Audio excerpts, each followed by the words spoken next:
अस्सलाम वालेकुम, आप देख रहे हैं आज markets with Imran Sultan. Over the weekend budget के अनाउंसमेंट के बाद very first day of this trading week Pakistan exchange के हवाले से कहा जा रहा था कि मार्केट बहुत ज्यादा रिजॉइस करेगी और जो बजट में इकदाम जो तजावीज गई हैं काफी रिलीफ होगा। लेकिन इस मार्केट के लिए कहा जाता है ट्रेडिंग शेयर्स ट्रेडिंग के लिए, इन एक्टिविटीज के लिए buy on rumours and sell on facts. यानी जब रूमर्स थी जिस वक्त रिलीफ की, उस वक्त हमने देखा कि मार्केट में एक बाइंग स्प्री आई, मार्केट में कुछ अच्छे नए लेवल्स आए और उसके बाद अब जब ये चीजें खबरें सामने आ गई तो अब थोड़ी सी करेक्शन भी। लेकिन एक सवाल यहां पे ये पैदा होता है कि जो रिलीफ बजट में अनाउंस किया गया उसके ऊपर भी जो मार्केट इन्वेस्टर्स हैं, जो पार्टिसिपेंट्स हैं, उनके खदशात मौजूद हैं कि आने वाली हुकूमत इसे रिविजिट कर सकती है। अगर ऐसा हुआ तो सूरत हाल थोड़ी सी पेचीदा हो जाएगी। बहरहाल पहले आज की मार्केट जिसमें पाकिस्तान स्टॉक एक्सचेंज का बेंचमार्क इंडेक्स आज 99 पॉइंट्स की कमी के साथ 45,443 पे क्लोज हुआ।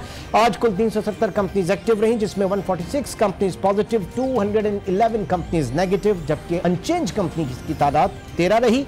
आज जो वॉल्यूम रहा 314 मिलियन शेयर्स आज ट्रेड हुए, एक decent volume.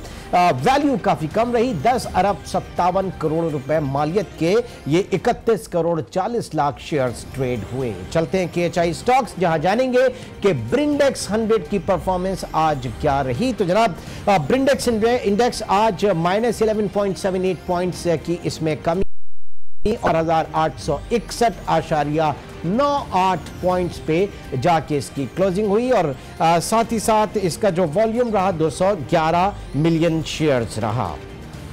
Pakistan stock exchange को आगे बढ़ेंगे, लेकिन उससे पहले हम जानेंगे कि आज की अहम कारोबारी खबरें क्या रही। सिंध के ज़री निज़ाम को पानी की किल्लत का सामना है। जनवरी से नहरी निज़ाम में पानी की किल्लत की वजह से सूबे की ज़रई मईशत खतरे में है। पानी की किल्लत, खुश्क मौसम और शदीद गर्मी से आम की फसल मुतासिर हो रही है। न सिर्फ ज़रई अराज़ी बल्कि लाइव स्टॉक ग्रोथ पर भी असर पड़ेगा। रोहड़ी और नारा केनाल सिस्टम को 50% पानी की किल्लत का सामना है। हुकूमत ने ऑयल रिफाइनरीज के लिए 20 साला टैक्स हॉलिडे और मशीनरी दरामदात पर ड्यूटीज से मुस्तस्ना करार दे दिया। इक़्तिसादी राब्ता कमेटी में नई रिफाइनरीज लगाने के लिए इंसेंटिव पैकेज की मंजूरी दी, जिसके तहत मौजूदा की पैदावारी इस्तेदाद में कम अज कम यौमिया 1 लाख बैरल इजाफा, 20 साला इनकम टैक्स हॉलिडे और मशीनरी दरामदात पर तमाम ड्यूटीज, टैक्सेस, सरचार्जेस और लेवीज से इस्तिस्ना शामिल है। और पाकिस्तान में ब्रॉडबैंड सार्फिन की तादाद 5 करोड़ 60 लाख तक जा पहुंची, जो मुल्क की मजमूई आबादी का 27.5% है। पाकिस्तान टेलीकम्युनिकेशन अथॉरिटी के मुताबिक 5 करोड़ 30 लाख सार्फिन 3G और 4G सर्विसेज इस्तेमाल कर रहे हैं। मुल्क भर में सेलफोन इस्तेमाल करने वालों की तादाद 14.91 लाख तक पहुंच गई, यानी 74% पाकिस्तानी सेलफोन इस्तेमाल करते हैं।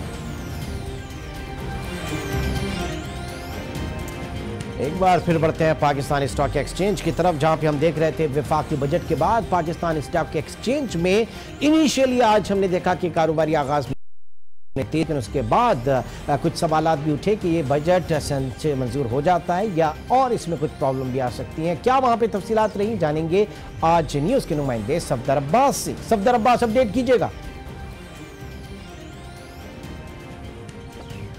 ऐलान के बाद आज पाकिस्तान स्टॉक एक्सचेंज में कारोबार का पहला रोज़ ही हम देख रहे हैं कि मार्केट वफाकी बजट को काफ़ी वेलकम कर रही है। जो स्टॉक ब्रोकर्स का, जो स्टॉक मार्केट के इन्वेस्टर्स का देरीना मुतालबा था, जो सुपर टैक्स के अलावा उनका मुतालबा था कि बोनस शेयर पर भी टैक्स ख़त्म कर दिया जाए, गवर्नमेंट ने उसको मंजूर कर लिया है। बजट में बोनस शेयर के ऊपर टैक्स के खात्मे का ऐलान किया गया, जिसको लेकर इन्वेस्टर्स काफ़ी खुश नज़र आ रहे हैं। मार्केट में आज कारोबार के आगाज़ पर 200 पॉइंट से ज़ायद का इजाफा भी रिकॉर्ड किया गया। अलबत्ता जो यहाँ के डायरेक्टर, जो दीगर इंतजामिया, जो यहाँ के दीगर स्टॉक ब्रोकर्स हैं, उनका कहना है कि बजट में तमाम मुतालबात तो मंजूर नहीं किए गए, लेकिन ओवरऑल बजट जो है वो मुल्क की मैशत के लिए, खासतौर पर पाकिस्तान स्टॉक एक्सचेंज के लिए मजबूत बजट कहा जा सकता है। ताम इस बात से भी उनको काफ़ी खदशात, उनके तहफ़्फ़ुज़ात का इजहार कर रहे हैं कि इस बात का भी कभी इम्कान है, काफ़ी खदशा है कि हो सकता है कि पार्लियामेंट में बजट की मंजूरी पर कुछ जो है वो तहफ़्फ़ुज़ात सामने आ सकते हैं। बजट की मंजूरी की राह में कुछ रुकावटें हायल हो सकती हैं। तो उनका कहना है कि अगर बजट वाकई सब जगह से मंजूर हो जाता है, पार्लियामेंट से भी, सेनेट से भी, तो यकीनन एक हुकूमत एक अच्छा मुतवाज़न बजट पेश किया जिससे आइंदा पाकिस्तान स्टॉक एक्सचेंज में तेजी के नए और शानदार रिकॉर्ड देखे जा बहुत सकेंगे। शुक्रिया सफदर, आप हमें अपडेट कर रहे थे। जफर मोती इस वक्त हमारे साथ मौजूद हैं, आप मेंबर है पाकिस्तान स्टॉक एक्सचेंज के। जफर साहब, काफी कैंडी कोटेड बजट आप कहेंगे पाकिस्तान स्टॉक एक्सचेंज। ये आपकी जो है बोनस शेयर के ऊपर से पाबंदी खत्म, बोनस शेयर्स जो आपके ऊपर लगे हुए थे वो विड्रॉ किया, 7 ईयर्स जो है वो डिविडेंड दे रही थी और सूरत हाल काफी प्रॉब्लम था, डिविडेंड के हवाले से भी रिलीफ है। फिर कॉर्पोरेट टैक्स भी 5 साल में 35 से 25% कर दिया जाएगा। द प्रॉब्लम इज दिस कि मार्केट जो है पहले इनिशियली बजट आने से पहले इसको काफी रिजॉइस किया, एक्टिविटी मार्केट में नहीं देखी गई लेटर ऑन, क्या कहेंगे? ये हमेशा होता है इमरान के, जो कंपनी बोनस या डिविडेंड डिक्लेयर करने की भी होती है ना, तो मार्केट पहले से परसीव करके उसको ऊपर जाने लगती है। जिस दिन वो डिक्लेरेशन आता है, अनाउंसमेंट आता है, उस दिन मार्केट में उस सेलिंग ऑर्डर आ जाते हैं कि अब ये फाइनलिटी हो गई है और उसका पीक हो गया है। मतलब जिसे टेक्निकली हम कहते हैं buy on rumour sell on fact, वही चीज आज मार्केट में एग्जैक्टली। लेकिन इस दफा ये जो सिंगल कंपनी की जगह पूरी मार्केट के लिए हुआ है। अच्छा, साथ ही जी जफर साहब, अब ये बताइए कि इतनी ज्यादा जो कैंडीज मिली हैं ये हजम हो पा रही हैं या आने वाली हुकूमत जो है रिविजिट कर सकती है, और अगर रिविजिट किया तो क्या प्रॉब्लम होगा? नहीं, रिविजिट करेगी क्योंकि उनको भी ऑन बोर्ड है, उनको भी पता है कि बोनस शेयर पे दुनिया में जहां जहां टैक्स लगा था वो सुप्रीम कोर्ट में हार गई थी गवर्नमेंट। बिल्कुल रिसेंटली इंडिया में हुआ था, तो इंडिया में भी बोनस शेयर के ऊपर जो लगा था वो तो यानी वो कोर्ट ऑफ लॉ तो आप लोग नहीं गए क्योंकि 2014-15 से लगा हुआ है, इस वक्त 18 चल रहा है। जफर नहीं, हम लोग नहीं गए, लेकिन हमको हमारी नेगोशिएशन तो गवर्नमेंट से चल ही रही थी कि देखें इसका कोई फायदा नहीं है।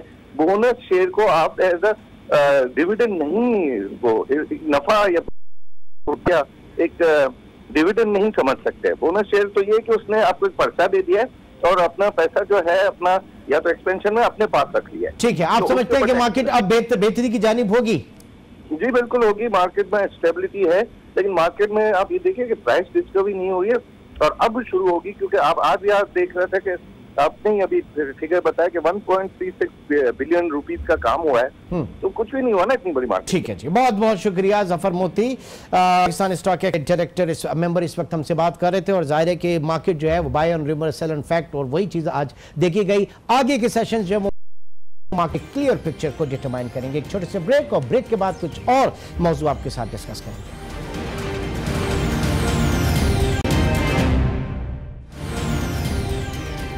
Welcome back. बात कर रहे थे सिंध के ज़री निज़ाम को पानी की किल्लत का सामना है, और इस वक्त इस हवाले से हमारे पास मौजूद हैं मुराद अली निज़ामानी साहब। आप सदर हैं Sindh chamber of culture Sanghar जिले के। बहुत बहुत शुक्रिया हमें ज्वाइन करने का। क्या सूरत हाल है? सुना है कि जनवरी के बाद से जो नहरी निज़ाम है उसमें पानी की सप्लाई नहीं है। बिल्कुल, हमारे पास सांगढ़ में पानी की बहुत हालत खराब है। हमारे जो आम के बागात हैं वो बिल्कुल अब फसल नहीं, आधे से भी कम हो गई है। वो जो कुछ गिर रहे हैं उसके फ्रूटिंग, कुछ जो सूख रहे हैं। फुट्टी हमारा टॉप डिस्ट्रिक्ट जो है पूरे पाकिस्तान में टॉप करता है, वहाँ काटन नहीं लग रही, तो इसके हालात बहुत खराब है। पानी मैनेजमेंट सही नहीं है, गवर्नमेंट के जो ताकतवर बंदे हैं उनको पानी दिया जा रहा है, सांगढ़ को नहीं दिया जा रहा। अच्छा, ये बताइए कि होना क्या चाहिए था? अभी जैसे रमजान आने शुरू हो जाएंगे और उसके बाद फलों के हवाले से आप बता रहे हैं, मोर इम्पोर्टेंटली आम के हवाले से आप बता रहे हैं, खबरें हैं कि 50% जो पैदावार मुतासिर होगी। एक तो पानी, फिर मौसम भी बहुत गर्म है और खुश्क है, तो 50% आम की पैदावार मुतासिर हो सकती है। सर 50% से ज्यादा मुतासिर हो गई। पानी की हालत बहुत खराब है।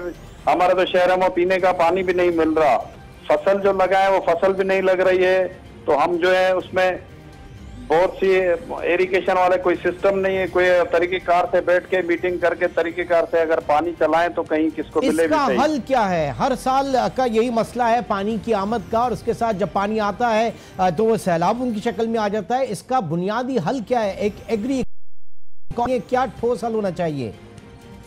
सर इसका हल है कि मैनेजमेंट जो भी होती है, जो अहल हो, जिसको समझ हो इस चीज की, उनको बिठाया जाए सीटों पे।